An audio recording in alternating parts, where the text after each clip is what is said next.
Permanence is terrifying. Impermanence is even worse. How are we ever supposed to find a balance between the two? Fuck if I know, but here's 30 minutes of me trying to figure it out anyway. I'm tired of this, Grandpa! That's too damn bad! Permanence is scary because nobody wants to be stuck where they are forever. I mean, even billionaires aren't content with what they've got, and they literally have zero obstacles, so what hope is there for the rest of us? The only solace we can take from that is that we're better people than them, but that's a cheap comfort when they have all the money in the world and we're struggling to get by. Most of my fear of impermanence is easy to identify because it comes from a lack of means. I don't want to be stuck as poor and struggling for the rest of my life. Do you know studies have shown that poverty affects developing brains? Children who grow up struggling internalize that biologically in the same way that trauma changes your brain chemistry, because poverty is trauma. Anybody who tells you it isn't has never lived through it. I wasn't living in abject poverty in childhood, but I did have a traumatic upbringing and an abusive parent, and then I moved out at 17 to a different country on the other side of the world, and if it weren't for my grandmother, I would, in fact, be homeless. I started making a video on that exact topic at the end of 2024, but it turns out when you're living through poverty, it becomes really fucking hard to write about poverty. In the same way that I could only make a video on how to spot an abuser years after I left mine, trying to write about the things that are causing you the most cognitive damage while you're going through them feels actively impossible. I still want to make it, and I will one day, but it had to get put on a shelf because reading statistics about poverty was sending me into anxiety spirals, and then I couldn't work on anything, let alone that video. I don't want to be poor forever, but my opportunities are limited by the class I was born into and the circumstances I lived through and 1,000 other factors I have absolutely no control over. I don't want to be this miserable forever, to constantly be fighting an uphill battle with my own mental health and the world I live in, so I do fear permanence. But I would like permanence the way those people above me have access to it. The permanence of stability, of being able to go to a restaurant and not panic about how much you can afford to spend without rebudgeting your month, of being able to take time off to recover and know that it won't fuck up your entire life, of maybe actually being able to buy a house someday or pivot careers or start a family. People who tell you to just pull yourself up by your bootstraps or that everybody has the same 24 hours in a day are lying to you. And worse than that, they're being cruel, because it's impossible to pull yourself up by your bootstraps. The phrase was literally coined to mean attempt to do something impossible. And you can say, Talis, you're arguing a straw man. People are just telling you to buck up and do things under your own steam. Okay then. We'll trade places. That person who told me to pull myself up, they can have my life, and I'll have theirs, and we'll see how far they get with my opportunities and resources. Be even better if I could also swap bodies with them, so they could feel what it's like to have a chronic illness. That'd be slay. Same with the 24 hours in a day folks, and actually they specifically can get directly in the bin. Rich people do not have the same 24 hours as me. They have people to cook for them, to clean, to organize their schedules, hell, to do their shopping. Even if we're not counting the highest tax brackets, the people just above me already have a different 24 hours. They have houses to live in, or stable, well-paying jobs, and they don't have to graft and push themselves and work more than one job to get by. Even if they're disabled or chronically ill or mentally ill like I am, they at least have the resources to treat it or at least accommodate for it that I just don't. I do have friends my age who are settling down and starting families and buying houses, and it's all luck. It's finding the right job at the right time or meeting the right person or both, and I'm not discounting the hard work those people have put in to build their lives, but they had the opportunity to. They made the most of those opportunities because they work hard, and I'm happy for all of them. But God, I'm also so jealous. I look at my friends with stable careers and I think about how much time I've wasted by not being able to seize the same opportunities, even knowing that those opportunities would never have been offered to me. That irrational jealousy is always there. But that jealousy is nothing compared to the stress I feel for the rest of us who haven't found that permanence of stability yet. People who are working just as hard but whose jobs don't pay as well, whose flats cost more, whose families can't support them as much. Every single person my age I know who owns a house did it with help from their parents for the down payment. That's not an indictment of that. I think that parents should give their children the money to set them up for success if they have access to it, but the rest of us have parents who are also struggling. I can't ask my mum for the deposit on a house because it would bankrupt her. She's getting by, but she's working class and she's got her own bills to pay. She also lives on the opposite end of the planet. My fear of permanence is crippling, but really, isn't it actually just a fear of impermanence? Oh, yeah. They might be opposites, but really they're two sides of the same coin, at least in a societal context. Because permanent poverty is just permanent instability. The thing I fear most is having to keep afloat forever, having to sacrifice and struggle and miss out on the things that everybody has told me I should have access to, just because I'm not able to get far enough out of the water to reach them. I've been treading water my whole life, and more so in the last few years than ever before, and it just feels like one wave after another, and my arms are getting tired.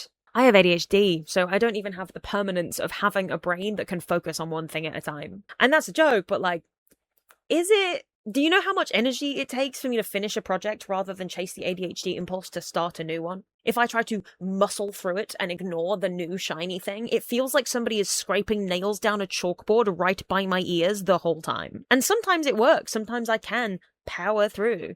But most times it means I end up abandoning projects or taking even longer to complete things than if I just followed the impulse and then come back to them later, when the impulse took me. My brain is built for impermanence in a way that scares me, because will I ever be satisfied with just standing still? The impermanence of the earth scares me.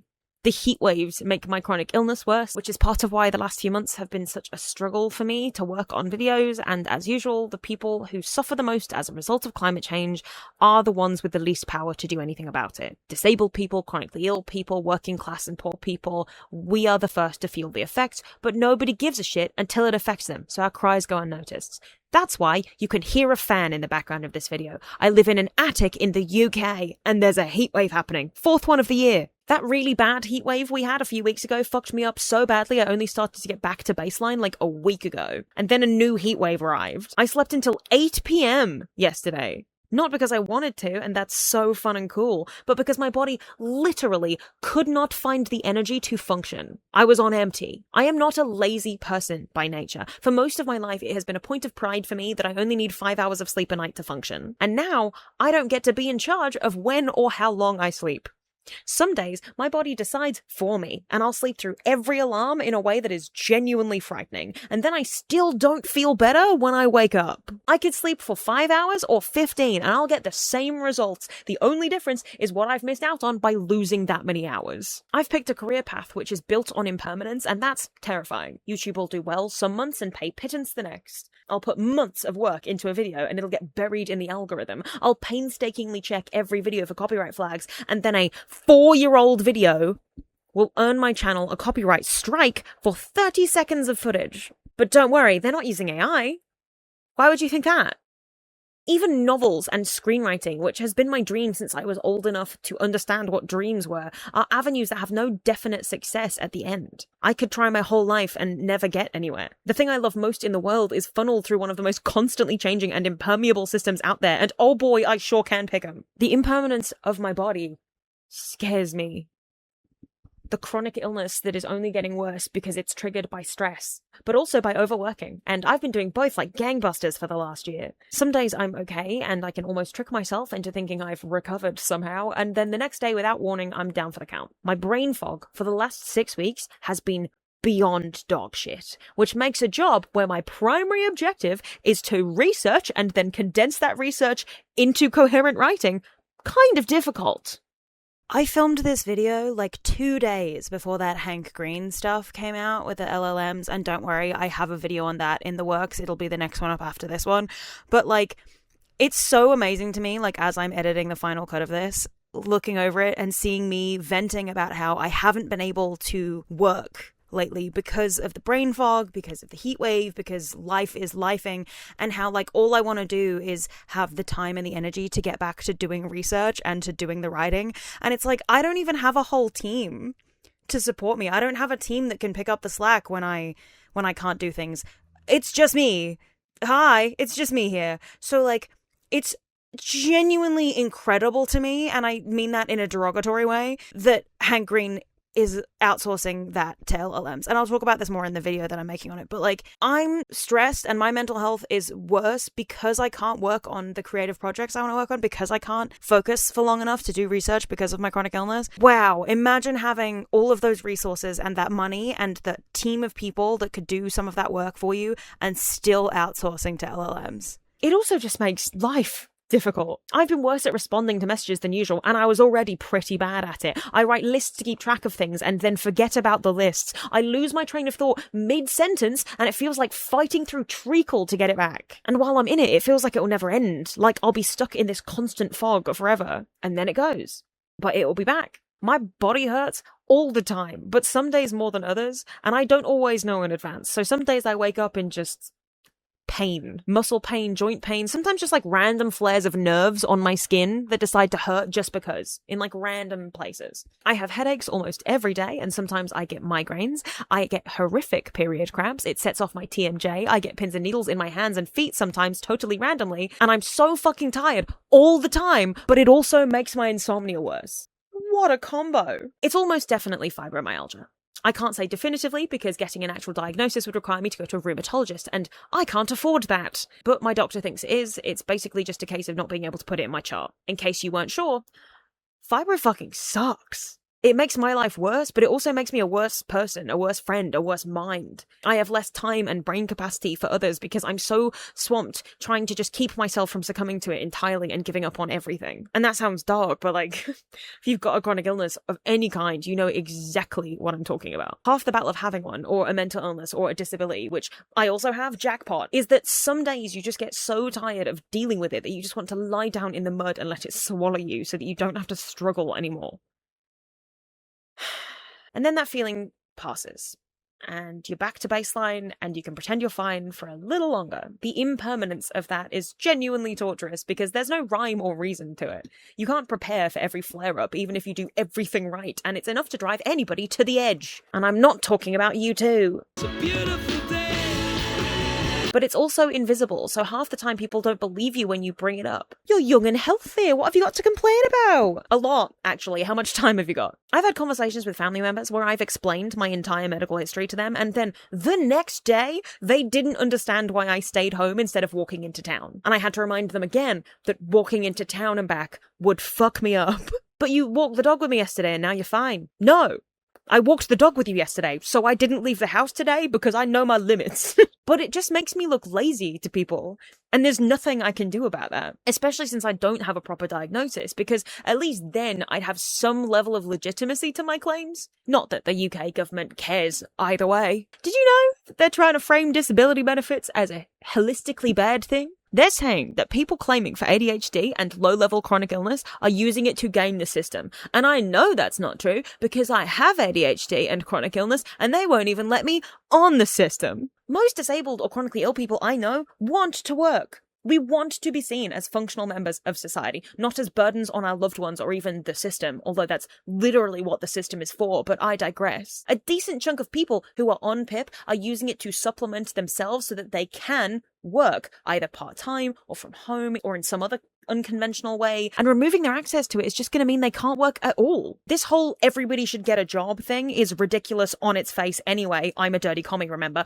But it's made even more so by their inability to understand that accommodations help people work. The impermanence of government programs, of leftist policies getting steamrolled at every turn, of people who are already struggling getting shoved further and further under the water is something I wake up in the middle of the night in cold sweats about. Being poor already makes pursuing your dreams impossible, but they don't even want us to have dreams.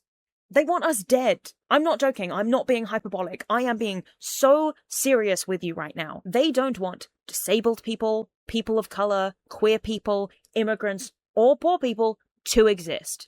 They want us gone, and they're doing that by implementing fascist policies and creating a surveillance state that incentivizes companies and MPs and even fellow citizens to ignore the struggles of their neighbors in favor of not being targeted by said system. In some ways, I prefer permanence, because when we get things right, I'd like to be able to carve it in stone so that nobody can walk it back years later, so that it only benefits them and screws everybody attempting to come up the ladder behind them. But I also don't want my fear of impermanence to translate into a love of permanence that bleeds too close to conservatism, because isn't that what conservatism is? Wanting to go back to the old ways, wanting to enshrine those politics into permanence and never let anybody progress. I worry sometimes that wanting to get back to the late 2000s and early 2010s models of politics and society is conservative. But then I remember that those were the only years in my lifetime where there was some actual progress being made. And everything we've had since is a total regression. There was a time in the UK when a trans woman won Big Brother. And now a billionaire is trying to crush every trans woman under her feet for no reason except spite and evil. Allegedly, in my opinion. And the governments are just going along with it. University used to be free, and in my lifetime it's been under $3,000, but when I went, it was almost $10,000 a year. And it no longer guarantees you a job, so what's the point again? We used to be in the EU. Remember that? Now everything's expensive and our passports suck. My fear of impermanence is really a fear of things constantly degrading, reverting to a worse time, or even a time that never existed, but for some reason conservatives are desperate to replicate. I fear the enshittification of the entire planet, of every company and government body and billionaire actively choosing to make things worse on purpose, instead of using the immense amounts of power and wealth they have for good. Mamdani is popular because every day he shows up and he does his fucking job. That's how low the bar has fallen. We're frothing at the mouth over a man who literally just does the things he said he was going to do and tries to fight for the little guy and doesn't let himself get bought out by lobbyists. That should not be the bar. Not every politician can be Mamdani, but all of them should be trying to be, because being a politician should be about helping your constituents, not drinking beer and accepting bribes. How has the state of government become so unstable that we're not even angry about things anymore because we have to save that anger for the big stuff? We can't spend too much time being cross about the £5 million bribe because the government is too busy trying to build oil rigs offshore and give Palantir access to every UK citizen's private data and cut disability benefits and discriminate even harder against trans people and make immigrants' lives miserable and build AI data centers so that they can speed up global warming for the sake of taking even more money out of the hands of their citizens. Get me a gun. I will kill you to death with a gun. I'm joking. But this is some French Revolution shit. Marie Antoinette never said let them eat cake, but our fucking government sure is. I'm so tired of treading water in the hopes of reaching a shore that keeps getting pulled further and further out of my reach. I'm terrified that it's going to be like this forever. This permanent impermanence. And I'm sorry if you were hoping I had answers for you, because I don't. Except the aforementioned French Revolution shit, which for legal reasons, I am not endorsing. All I can say is that community is everything, and protest is important, and voting is important, and I know that all feels so hard to do when we're also working and struggling, because we don't all have the same 24 hours in a day, actually. But it's the best solution we've got. I wish I had more for you, and maybe I would if I wasn't dealing with... But I am trying. I am striving for more, for better. And that's all any of us can do. Bueller. He's sick. I'm trying so hard not to make depressing videos at the moment, but sometimes you do just need to get it out in order to work on other things. If you're a subscriber or a regular watcher of my videos, you'll have noticed that I haven't uploaded in 3 months. This isn't because I didn't want to or because I wasn't working on anything. I've actually got a bunch of stuff in the works, but I'm gonna be honest, it's been really hard to actually get anything finished lately, or even started. My patrons are somewhat aware, and I've alluded to it in previous videos, but the last year has been really fucking rough for me. I don't mean since January, I mean the last 14 months of my life. And the last 2 months have actually been somewhat okay, comparatively, but they've also been the months I've been able to do the least due to knock-on effects of the 12 months before that. As the saying goes, find the time to rest or your body will do it for you. Well, my body did it for me. A lot of the stuff that I've been going through is personal and not things I'm comfortable discussing online, but I am aware that it makes it seem from the outside that I'm just avoiding work for no reason, or being lazy, or not reaching the level of output that I should be at or that people expect from me. My anxiety has been worse in the last year than it has been in almost a decade, which is extra frustrating when I spent most of 2024 and the beginning of 2025 finally getting myself to a place where I felt comfortable in my skin and my life, and my creative output was the highest it's been since university.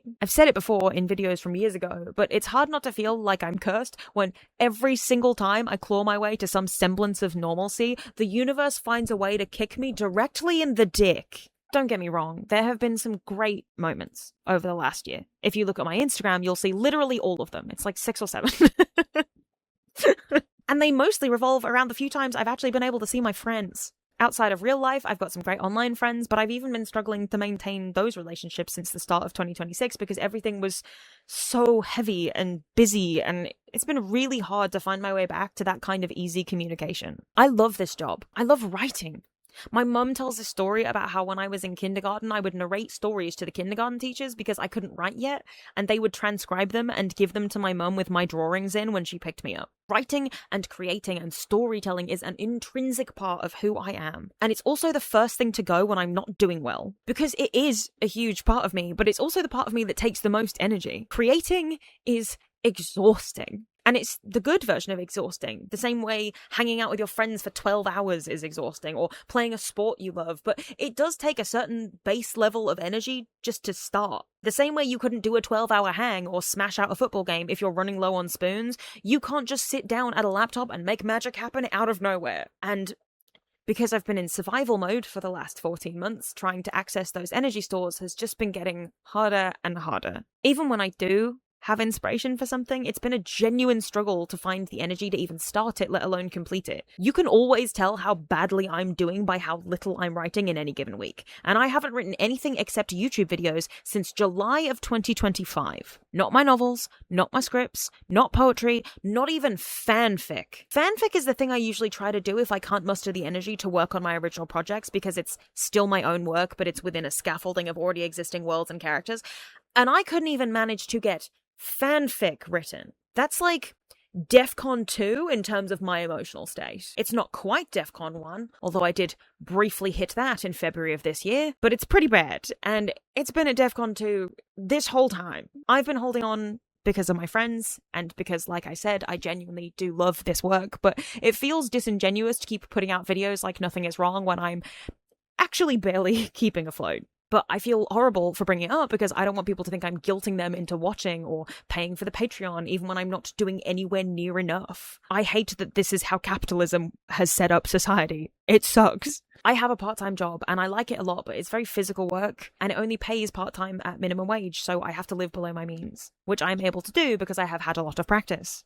But if YouTube was actually consistent and I could make a part-time minimum wage on it, I wouldn't need the second job. I had a third job for a while, but I had to quit in February due to the aforementioned DEFCON 1, and it definitely wasn't healthy for me to be working that much anyway, even if the extra money was nice. My chronic illness means I literally cannot work full-time, and that sucks. I want more money and more opportunities because that's the only way I'm ever going to find stability. But that path is so much harder for me because of my disabilities and my chronic illness and my class for some fucking reason. I would love to be able to come home from work and spend the rest of my waking hours working on YouTube or other writing projects, but I get home from work and I need to rest. I can only work on YouTube on days when I'm not working. And then because the channel isn't earning money, I feel the need to pick up more extra shifts just to get by, which then feeds into not having enough time to work on the channel. Catch-22, the snake eats its own tail, and I am constantly playing catch up on both my health and this channel. And I fucking hate that. I would love to spend all my time making stuff for you guys and then sending my novels out to publishers or pitching my screenplays to people.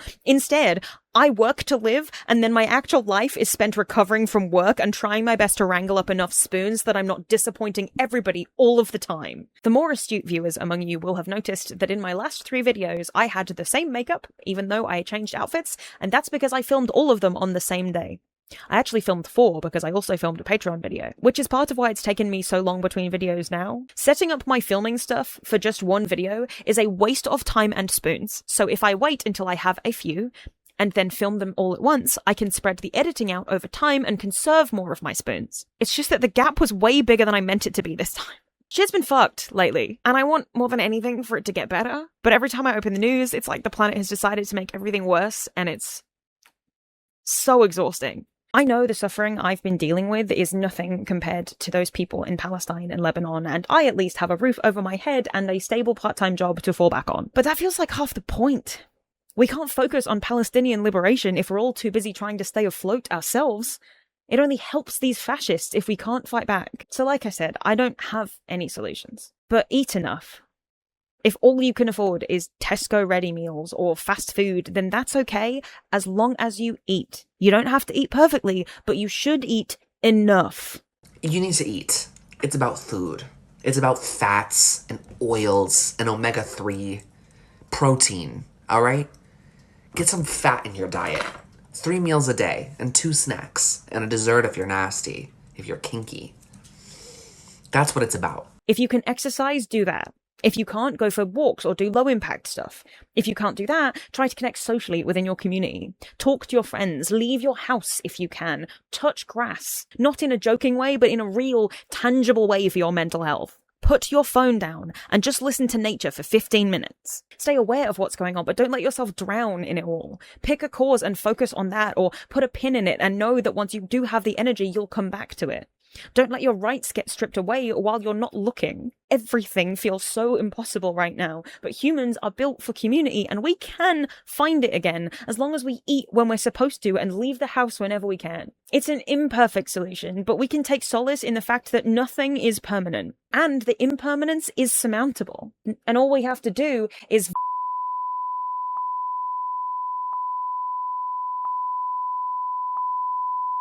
you know what I'm saying? 안녕.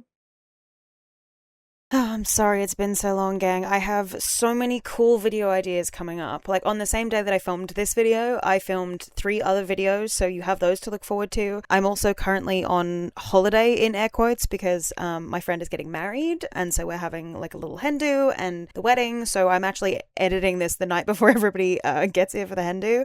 I came like a day early so that I could get some work done. But I've also been thinking about the Hank Green situation the entire time, and obviously like going through this final edit and seeing that moment where I talked about it just made me think even harder about the whole situation. And then I spoke to a fellow creator, Ofi Doki, about it. She's making a video about it as well. And so I filmed a little rant video about the Hank Green situation while I've been here. It won't be up until next week because I'm about to have an extremely busy weekend. But that means that there's now 4 videos after this one that I have pre-filmed that I've got to go through and edit and organize. And so there should be a slightly more regular upload schedule, at least for the next couple of months. And I will also obviously be working on video scripts and research in the background because it's the thing I love doing the most. I want to make things that you guys want to engage with. I want to make fun content. I want to make intelligent content. I want to make sad content. I don't really want to make content, actually.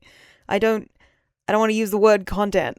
I want to make things that are worth engaging with. And I hope that you're also interested in that. And if you're not, that's okay. But if you are, like, subscribe, comment, let me know, subscribe to my Patreon. Please, please, please do not feel obligated. If you do not have enough money, do not give it to me. There are worthier causes, including yourself.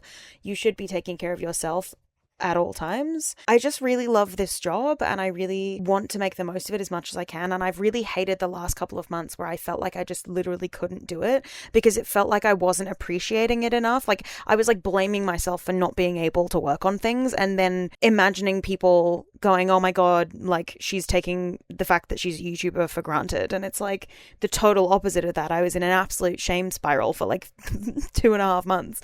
It's been, really, really frustrating. And then to see the Hank Green news, it was just like, oh, Jesus. Anyway, I hope that you're all doing well out there, and I really could not possibly have made this video at all without the help of my amazing patrons. Ian Musa and Candy99 have been here from the beginning and are just incredible, incredible, incredible supporters. And then, of course, we have my rooftop dwellers. Cast, Dana Brand, Nick Hook, BPs, Ace of Lights, Cal Kale, Best Stressed, Sunshine Shay, Deborah Laban, Sarah Parker Schemmelt, Ghost Porcupine, Callum McLeod of Clan McLeod, Whoop Whoops, Lilac Rose, CS, Rihanna, Carolina, Chris K, E. Teddy, Renelia Delgrange, Jellywa, Sunayama, Tiny Wooden Tree, Tan, K-Guard, Rem Sleep, Kirstan, Ellie Walker, Stara Heron, and Easter. And of course, my wonderful, gorgeous introverts flying across the screen right now. I truly, truly cannot thank my patrons enough. And a part of what has kept me so stressed the last couple of months is that I haven't really been making enough Patreon content either. And like, that's something that I feel really guilty about because those are people that are directly giving me their hard-earned money. And I don't ever want to let those people down. It's really important to me that these people know that they factor into so many of my decisions when it comes to this channel. I really want to start doing more Patreon content. And so if you interested in like non-YouTube videos or like extra stuff, like let me know what kind of thing you would want. Let me know if that's worth doing. Like a lot of people who subscribe to my Patreon who are lovely say things like, I'm subscribing to support the channel. Like there's a survey that you answer when you first sign up that's like, why are you signing up? Do you want extra content? Do you want to support the channel? Do you want blah blah blah? And a lot of people have answered with, I just want to support the channel. And that's really lovely. But like the way that my guilt complex works is like, no, but they're giving me money, I have to give them something back. And so, like, if you have suggestions for things you would like me to do, there was briefly a period last year before I was traveling where I was making, like, show recommendation videos that were, like, between 10 and 20 minutes long, talking about shows I like, because those videos just simply don't do well on YouTube, especially not if you're just talking about one show and it's short. Like, people want you to say negative shit, and if I'm just gushing about a show that I like and telling you to watch it, they don't do very well. I did that very briefly. If you'd be interested in that, should I start doing that again? Like, would you be interested in song covers? Would you be interested in poetry? Would you be interested in me posting chapters of, like, the novels I'm working on? Like, what sort of thing would bring you over to the Patreon if that was the kind of thing that you were interested in and if you could afford it? Otherwise, I will endeavor to keep making Patreon exclusives. My videos are always posted to Patreon before they come here, and they're often less censored than they are on here. So if that's the kind of thing that you're interested in, please feel free to swing on over. And if not, absolutely no worries. Literally, don't worry about it. Capitalism is hard. We're all suffering. And finally, here are my lovely enthusiasts rolling past the screen. What a gorgeous group of human beings that have collectively decided they like me enough to give me their hard-earned money. I truly, truly, truly cannot thank you all enough. As well as anybody who just watches, likes, comments. Like, it genuinely means the world to me that anybody engages with the things I create at all. And I am so lucky to be able to do this, and I just want to keep doing this forever. I hope you're all doing okay out there. I hope the heat waves aren't taking you down too much. I hope you've all got enough water. I hope you're all eating enough, and I hope you take care of yourselves until I see you again. Annyeong.